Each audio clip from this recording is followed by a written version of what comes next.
may know. So I'll just introduce myself really quickly. My name is Amy Jansen. I'm the business research librarian on campus. I've been an academic librarian for like 20 years, but I have been a business librarian for about 10 years.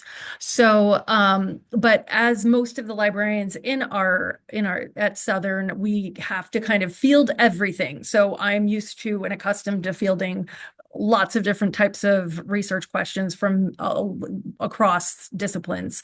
So it's not only business that I work with. I'm a generalist as well. So I'll just move on to the session roadmap. So just to outline what I'm going to talk about, and I sometimes tend to go fast. So if you want to raise your hand, and if for some reason I don't see your hand, go ahead and yell out at me. I won't be offended. To slow down or to repeat something, please let me know. So I first want to talk about specialized databases. I then want to kind of just introduce you to just advanced searching techniques, what might help make your searches more efficient. And then I want to talk a little bit about gray literature, what it is, how to find it, if it might be useful for you, especially some of you, who might be needing to look at government information, policies, briefs, reports, that type of stuff that isn't necessarily going to be found in one of our academic kind of peer review databases. I also want to talk a little bit about where you can find primary sources, data, preprints. Briefly, I'll mention AI research tools, some to try and when to proceed with caution, and then I'll just kind of re-emphasize that talking to a librarian, actually sitting down with one of the librarians. There's a librarian in Bewley Library that specializes in every subject area, every department and major, and as well as graduate program that's offered at Southern. So we are here for you. If you want to come in, meet with us, we meet with people in person, on Zoom, on the phone. We've done it all at this point. So we kind of try to meet you where you are. We're happy to kind of dig deeper into your specific research area and really help you with a more customized kind of consultation. So let me move forward. So exploring specialized databases. So I talk to so many students, and I have to confess, I talk to quite a few faculty as well, who really most often just focus on Google Scholar. They really rarely look elsewhere.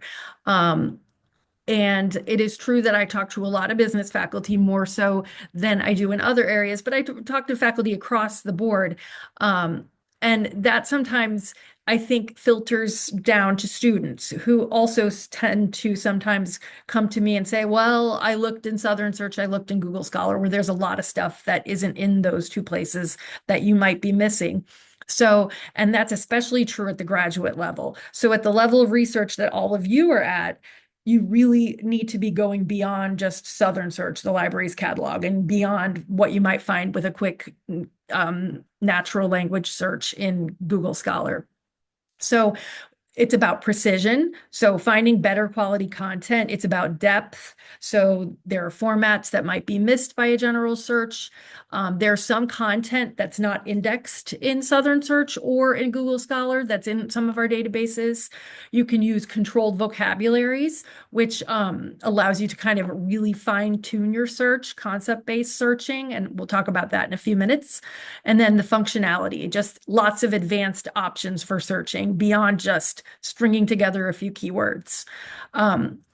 I'll get to the next page because this really shows the kind of wide array of databases that are available. So at the top, we have our library catalog. So that has books, it has ebooks, it has journal articles. It has a lot of what our databases index, but it does not have everything. So I know specifically in business, and I don't know if you're in business, but there is so much stuff that SouthernSearch never even touches, never sees. So you're never going to find it with a SouthernSearch search. And that is actually true across disciplines as well. There are other subject areas where a SouthernSearch search will not find you anything. When you're talking about certain types of publications. So Subject-specific databases are better for those types of deeper dive types of searching. So that's where you can start to use a controlled vocabulary, specialized indexes, doing advanced search, using lots of techniques that really make your search more effective, and where you're not looking at 100,000 articles that about 99% of which really aren't hitting the mark. So I'm just giving examples here like PsycInfo, that's a psychology database, ERIC, an education database, Medline, CINAHL. So those would be for nursing or biology. And those can be found on our library's A through Z database list, and I'll get to that in just a minute. And then we have abstract and citation databases. So those have very broad and multidisciplinary coverage. So some of you might have worked with Scopus. Is that anything? Has anyone worked with Scopus? That's a very what we would call an abstract citation database. Scopus doesn't have full text articles, but it really indexes a huge number of high quality peer reviewed abstracts from articles. So that, and something that like Scopus or Web of Science might have more information on the impact of the journal. Is it a reputable journal in its field? Do people cite it often? If they cite it often, how often? So that has complex maps of how all those metrics in Scopus, a database like Scopus. So that's another type. Systematic reviews or evidence-based practice types of searching, that would also be something you could do in Scopus. That could be something you could do in Medline or CINAHL or Cochrane Library. We won't go too far deeply into that, but those are going to focus on methodologically rigorous studies. So that would be also, some of those are available on our A through Z list and on our subject guides. So that's just a kind of broad categorization of different types of databases that are available. Oops. So what's really important is finding the right databases to check.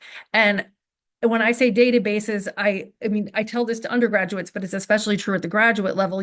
They're really, at this point, you shouldn't be just looking in one place, a Google Scholar search. You should be doing a Google Scholar search, do a Southern search, check database A, B, C, D, E, F, G, check 10 databases. You should have your search should be sort of multi-pronged and exhaustive at this point, and try to be as comprehensive as you can. So these are just some places where you can go for that. So the library's website, our A through Z database list, and subject guides, which I'll show you in a few minutes as well, and consulting with your librarian who can go much deeper into each specific area.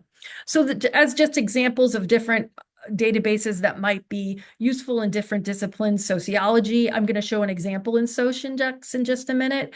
In education, we have ERIC, psychology, PsycInfo, business, ABI Informed Complete, biology, biological sciences collection is an example. These are all databases that are we have library subscriptions to, university subscriptions to. So I wouldn't put anything here that you can't access.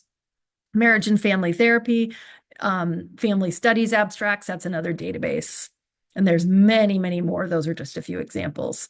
So I'll just click here on specialized databases to show you. On Bewley Library's website, I went through the direct link from the slide, but on the homepage, you can either find a database here, and hopefully you can all see where when I'm searching, it's still showing that I'm sharing. But you can also drill down a little bit better by subject if you go through our all database list. So that all database list is going to have databases categorized by subject area. So if you're in education, that might be, there are some best bets that are pulled out and put at the top. And for those of you who don't know, who are in education, Carla Jones would be your librarian that you would want to meet with to really do a special kind of customized consultation with her on your research. So ERIC would be an example of that database. Lots and lots of other databases here. So just be aware that these exist. Part of this workshop really presentation is just so that you know this exists. You know, even if you remember nothing else, you remember that we have hundreds of databases at your disposal for your research. So moving down to mastering it, make sure I didn't, yeah. So mastering advanced searching. So I just wanted to kind of touch on this too. So when we're talking about advanced searching, our goal is really moving beyond simple keyword types of searching. So unfortunately, at this level, the natural language searches where we just, what we're all used to doing in Google. We might need to really be a little bit more precise and careful about how we search with keywords. Because it's going to be more effective and it's going to find you stuff that you need easier, more quickly, and just make your search much more effective and targeted. And the benefits would be fewer irrelevant results. So you don't have to wade through 100,000 pages of articles that really aren't quite what you need. So less missed information. And a lot of this applies across different databases and across platforms, what I'm going to talk about. There might be very slight variations, but most of these techniques that I'm going to talk about do carry from one database to the next. So specific techniques, I'm just listing some of them here. And this might be specifically interesting to our student who's in the LIS program. Phrase searching, truncation, wildcards, Boolean operators, probably many of you have heard of those, proximity operators, and field searching. So I'm just going to do I put here a sample search that's actually the next slide. I'm sorry. I want to give some examples first of the different types of techniques I just mentioned. I'm tripping over myself, trying to go too fast.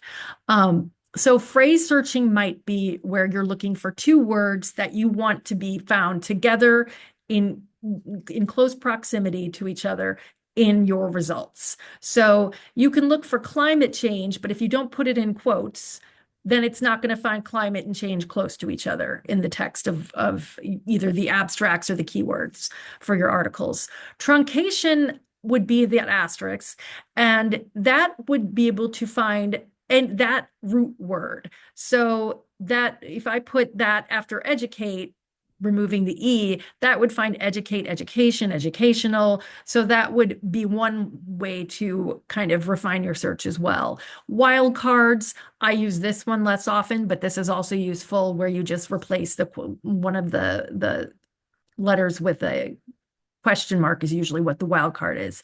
And then Boolean operators. Now, I know it says uppercase here, but I really kind of scoured most databases, and a lot of them are accepting lowercase Boolean operators. So that might have been true a few years ago that you had to put your Boolean operators in uppercase, but now it's not as important. So you know what those are. Proximity operators would be that N. So if you want to find terms that are near each other, so tax and 5 reform. So tax is within 5 words of reform in your search. Field searching would be searching fields. So like in EBSCO databases, especially, we're going to look at SocIndex in a minute. Different subject areas, different fields have different codes like TI, AU for author, SU for subject, AB for abstract, and it's a little different, and you'll see in the database. You'll see what it is when you look in the database, and I'll show you that in just a second. So most databases have some kind of, if you get lost with this, most have some kind of search help feature like JSTORs, which outlines the specific syntax that's used in that database. So my example here, I'm going to go to SocIndex, and if you don't have to, I'm going to go over to a search, but if you have the slide and you have another monitor or want to open it on the screen, you can leave this one open. I'll flip back to it in a minute. So I'm just going to look at a sample search, let's say, the impact of social media and its use on mental health of adolescents in Western societies. So, and you want studies from just the last 5 years. Now, a lot of students that I talked to would just go to the database and put in social media, mental health, adolescents, and hope that they could find everything they need. And you might find some stuff that way. It doesn't mean you won't. But you might find a lot of stuff that's just not terribly relevant. So it's important to refine your search. And I highlighted social media, mental health, and young adult because in Social Index, those are the actual official subject index terms. So looking for adolescents would be pretty ineffective. They use the term young adult. They do use the term mental health, and they do use well-being, and they do use social media. So those are all good. Those are hits. But it is important to really know this when you're doing your searching. And you would know that by searching. So let me push on to, I'm going to find Social Index. Let's go down to sociology. And and Lisa Beer, by the way, is our sociology librarian. She does a lot of the social sciences.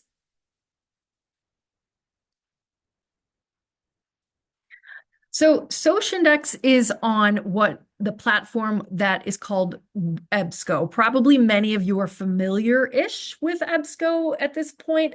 EBSCO is our platform for many, many, many databases. So you can see all of the databases that are indexed or that are hosted on the EBSCO platform by clicking that Social Index, the database. Right now, I only have that highlighted, but you can see here how there are dozens of EBSCO databases. So you could feasibly pick multiple databases to search at the same time. Did somebody ask a question? Did I miss it? Can you hear me? It's Mallory again. Okay, yes, and I'm sorry if your hand was up. I have No, some. I'm having trouble finding the raise hand feature on this platform today. But Okay, I do have a question.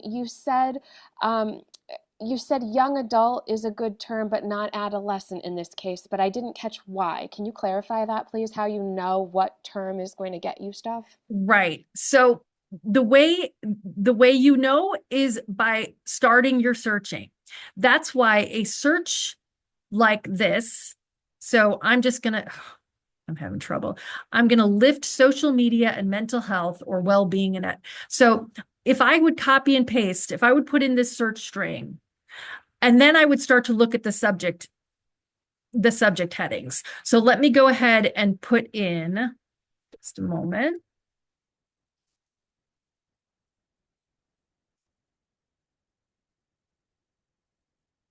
I'm just going to lift this search string and I'm going to flip back over to Social Index.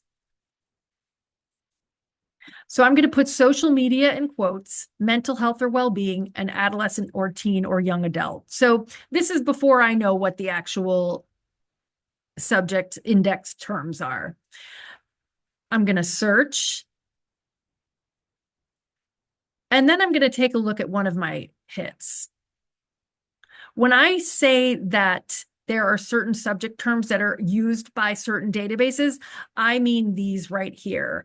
And this is different database to database. That's why it's good to be very versatile and flexible and really repeat your searches, and to have a search string that kind of builds itself like the one I have above. So I've put social media in quotes, I've put mental health or well-being in quotes, and I've added adolescent or teen or young adult. So by doing that, you would make sure that you catch everything. If you're not sure of the subject terms used by that database, you know that you're probably going to get a hit with some of these.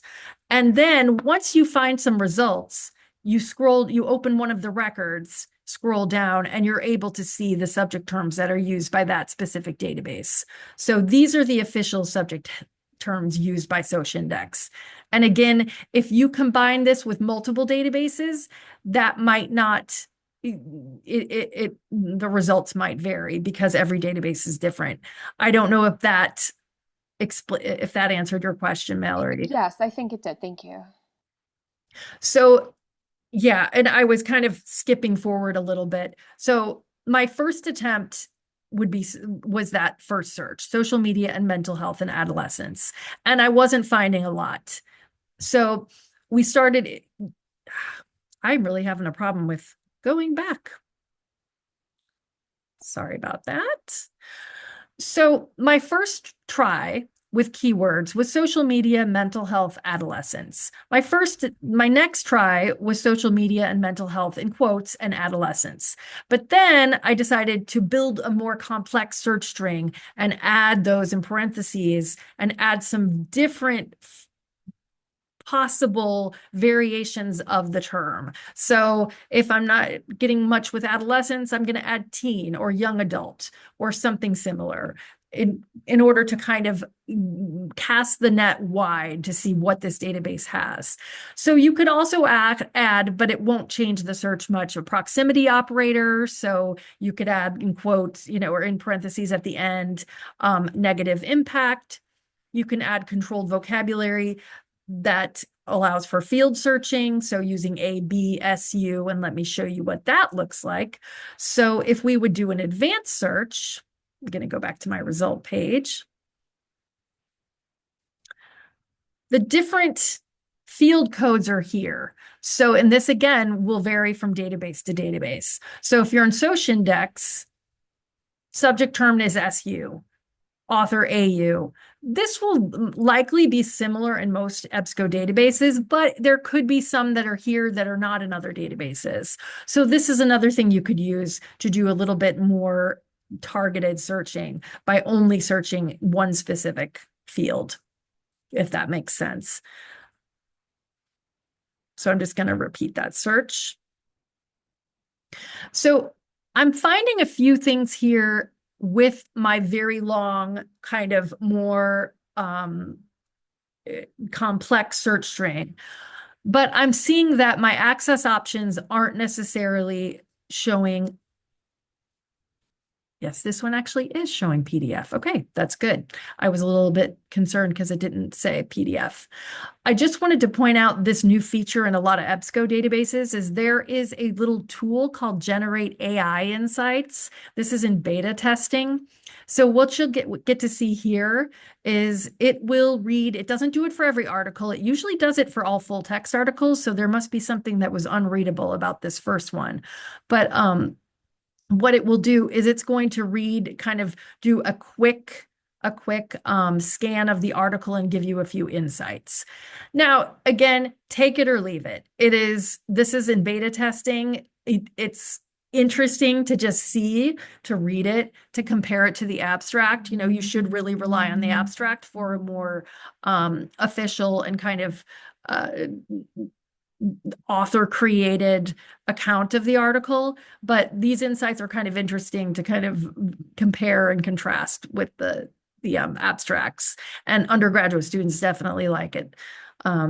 So that you're going to see that on a lot of articles now. This is again in beta testing. The other thing I wanted to point out, especially after Rebecca's session yesterday, I'm not sure if anyone was able to see that, but she talked about Zotero and using citation management. So I want to point something out that you can do here at this point, this little cite tool up here. If you are using Zotero and say this article is just like really hitting the spot, this is what you wanted, you would be able to import that, export it from here. Let me get this out of the way. Go to export citation. Of course, you can copy it if that's all you want to do. Here, you can cut and paste it and put it in your reference list. But probably at the graduate level, you might want to start managing your citations and using something to manage them. And if you were in Rebecca's session, she was talking about Zotero. And in that respect, you would be able to export this to Zotero using this export in RIS format here. BibTeX is another one that allows you to export, but for right now, I'll just point that one out. Some databases only have BibTeX, but this one has a RIS format. So that would, if you had Zotero instance open on your desktop, which I do right now, I'm afraid if I stop sharing and flip over to my Zotero, it will kind of take me 5 minutes to get it back. But you would be able to automatically export this and it would pop up in your library in Zotero.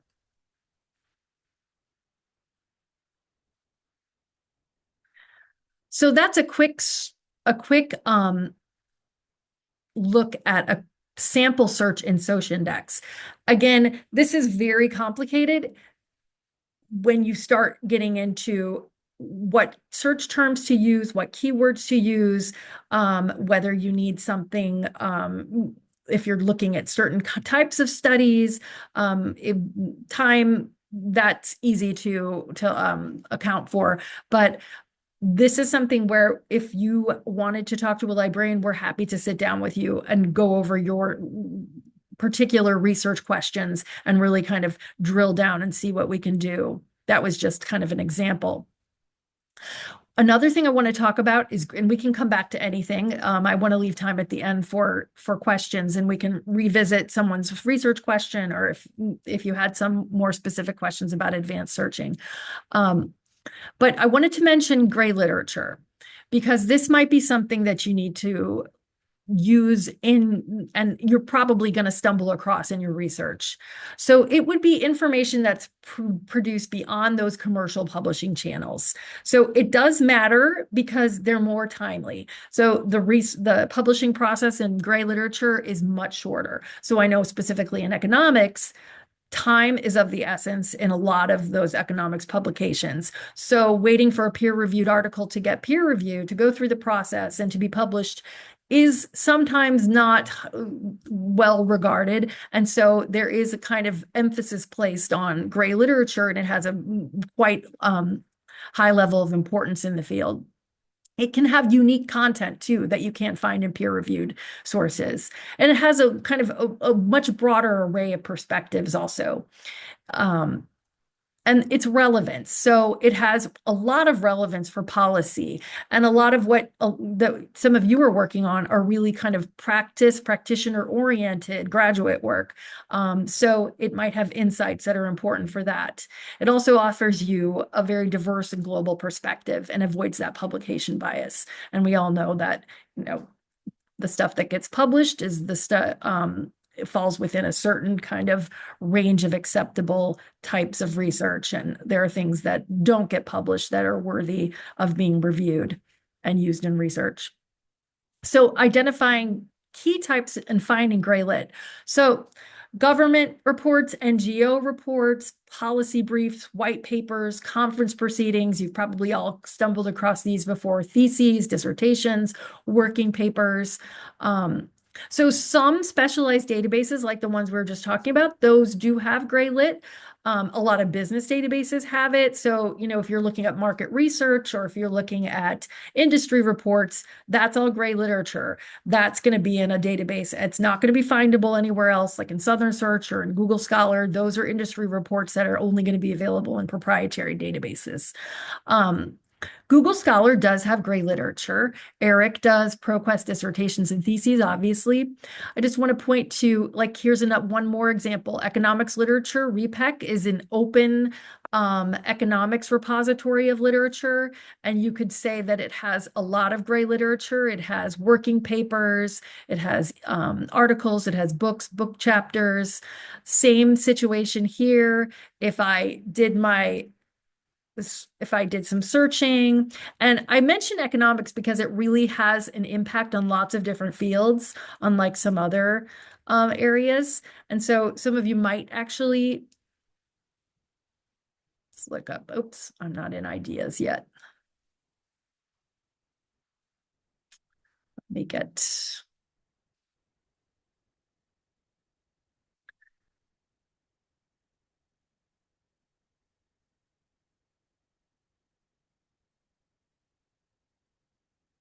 okay. So I'm just doing a quick search in REPAC, which is an economics kind of open database of lots of different publications. So if I open this article, I just want to point out that it also has the option to export the reference. So a lot of these open kind of sources for gray literature and different publications that are outside of the peer-reviewed kind of realm also allow you to export your references. And this would be something you could also import into Zotero as well. And I'm going to show you another one in just a moment in a different preprint server. So just flipping back, government agencies, organization websites, think tanks, and and research groups. So you might have like the UN, or you might have Federal Reserve, or you might have Pew Research. Those would all be in this realm of gray literature. The other thing that would fall into gray literature would be our authors database at Southern. So just a quick look over here. I'm not sure if everybody is aware of the, let's see how were they putting it? Oops, I'm gonna go to all.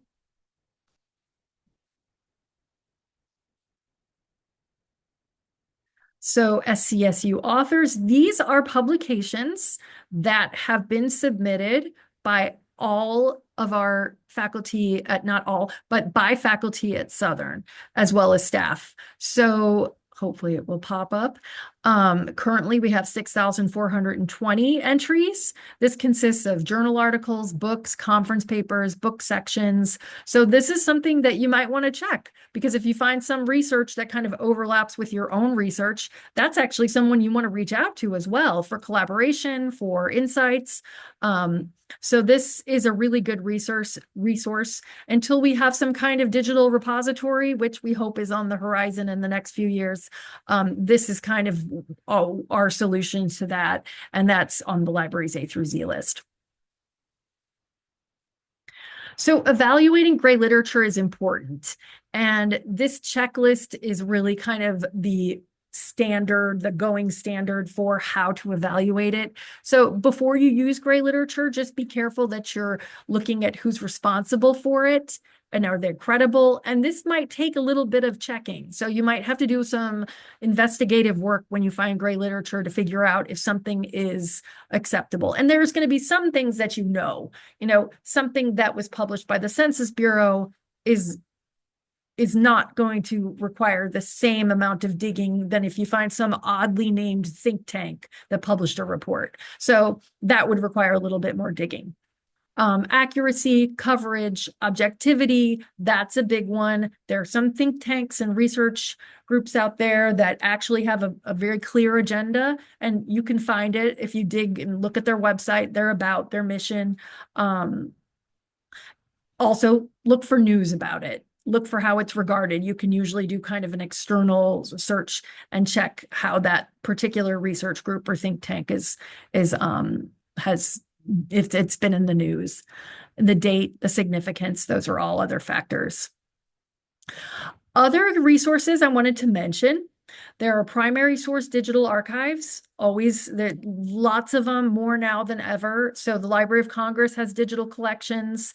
There are research data repositories at your disposal. So ICPSR, we have Harvard's Dataverse, IPUMS. These are all open repositories.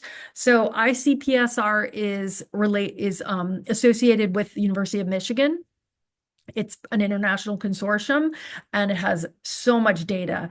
IPUMS has a lot of census data that they've been kind of collating and interpreting, and they're affiliated with the University of Minnesota. There are tools like r3data.org or OpenDOAR, which can help you locate a repository for the kind of data you need.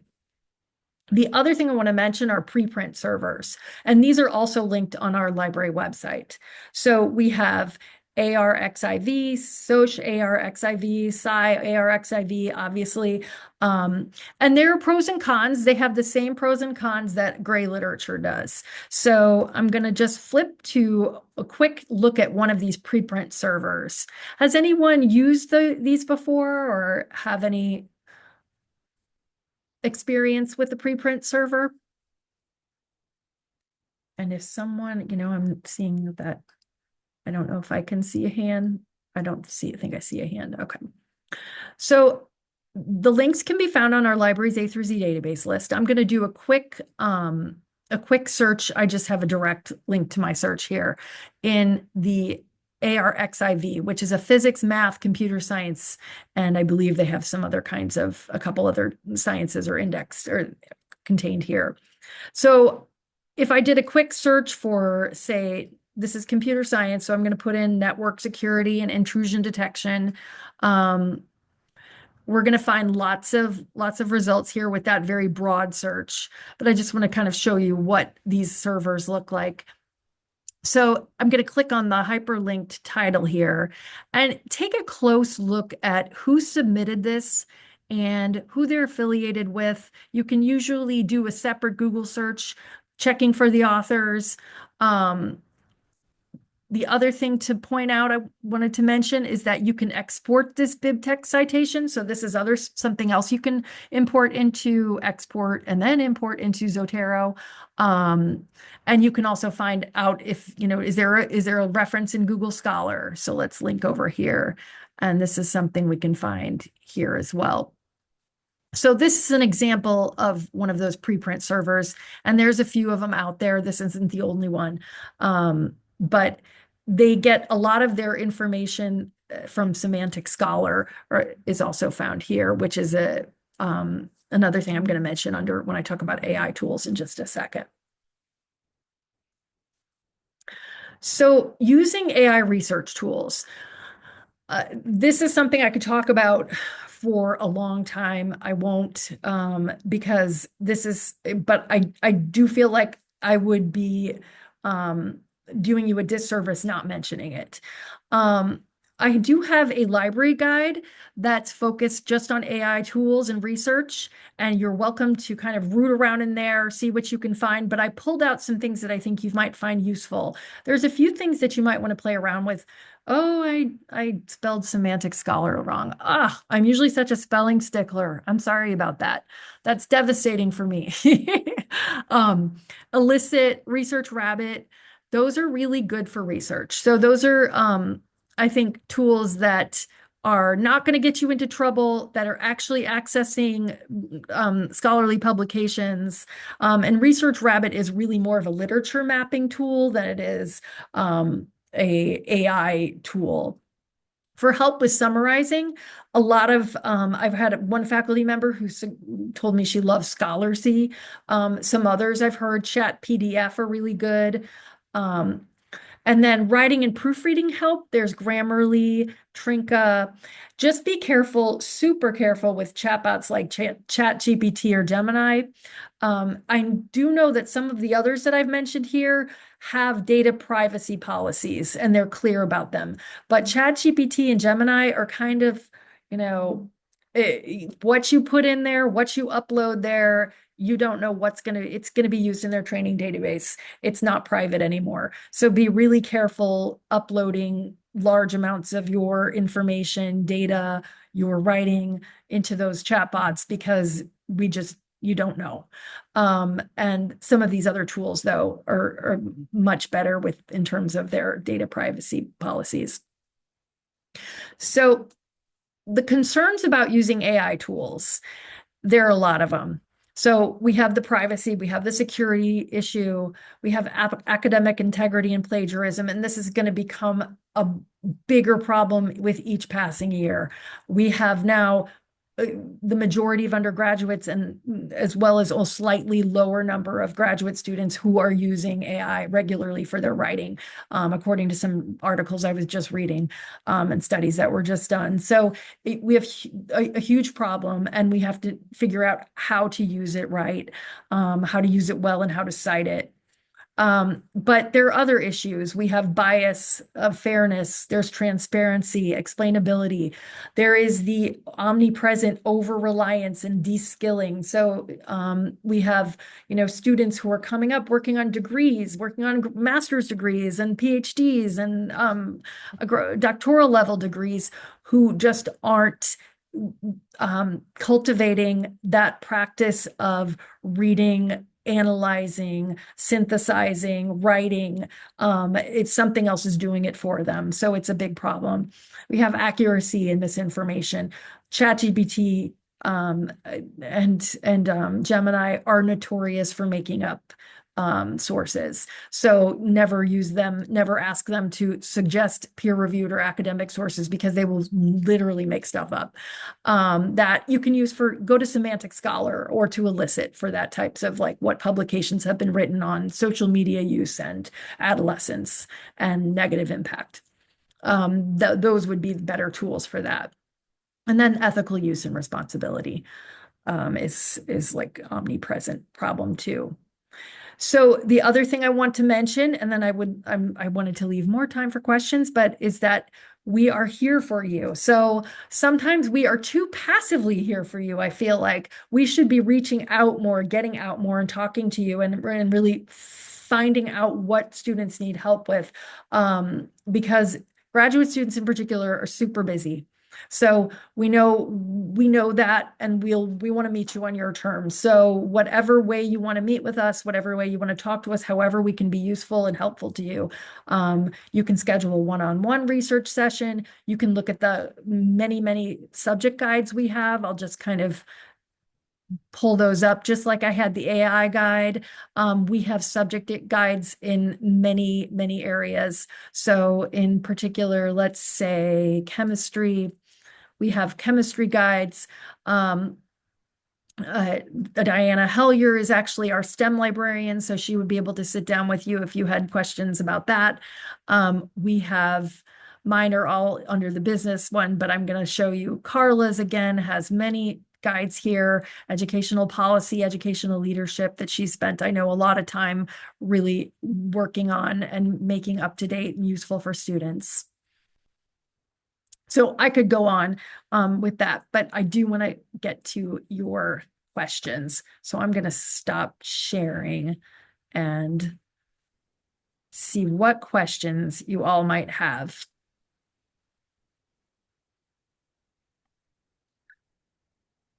Is there anything you want me to talk about in more detail, or anything that wasn't clear?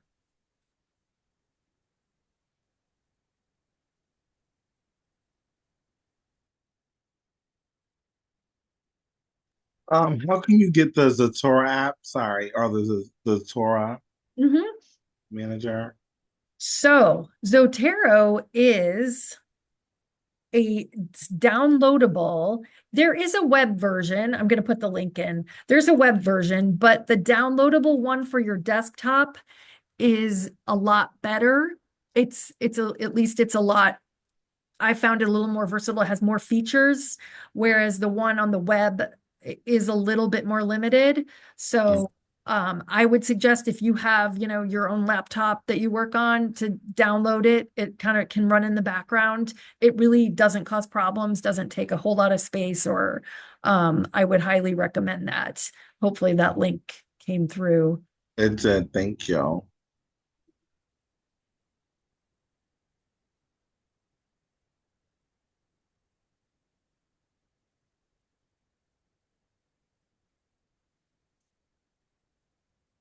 Any other questions?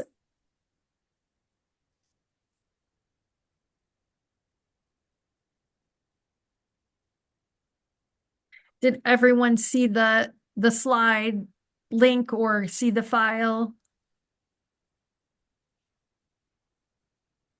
Let me know if you missed it.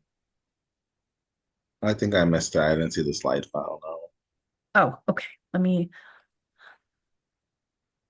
post the link, but I'll also post the file. Let me post the file first.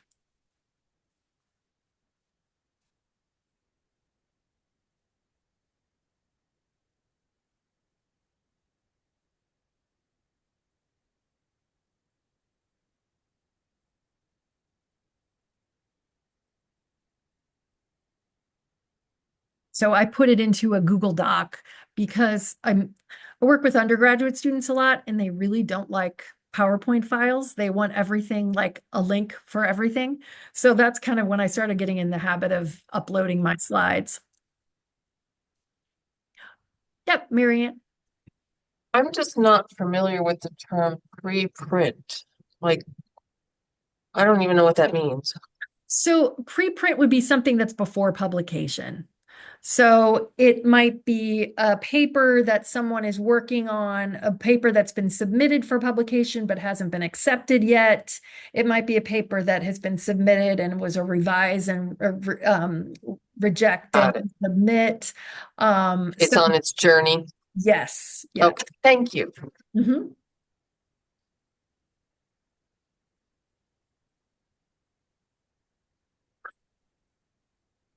but they can be quite useful in a lot of fields because where timeliness is of the essence, because sometimes that process takes years.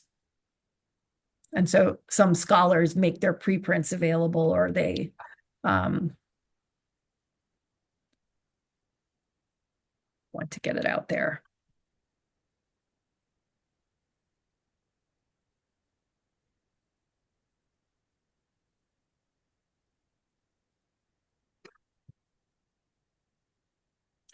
Would anyone be interested? Do you think that another session, something like this would be? I'm sorry, the car outside. I don't know if you can hear that.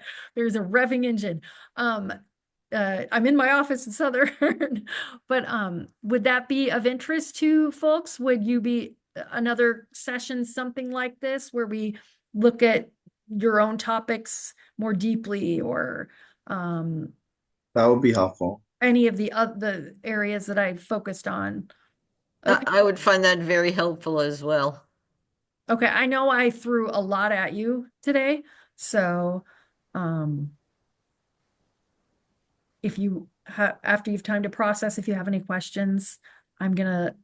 Yeah, because sometimes it's just easier to like practice while watching, like so you actually doing the scale because then you're gonna go back to your computer and look at it like, oh, where do I go? Like, Yeah. So I'm putting my email. Yes, definitely. I'm also available for one-on-one meetings. Absolutely. And I put my email in there. Well, I don't want to keep you if you're ready to go. You've listened to me talk long enough. Please be in touch if I can help any further, and good luck with your research. And yes, thanks. Have a lovely evening yourself. Thank you. Thank you. Bye, everyone. Thank you.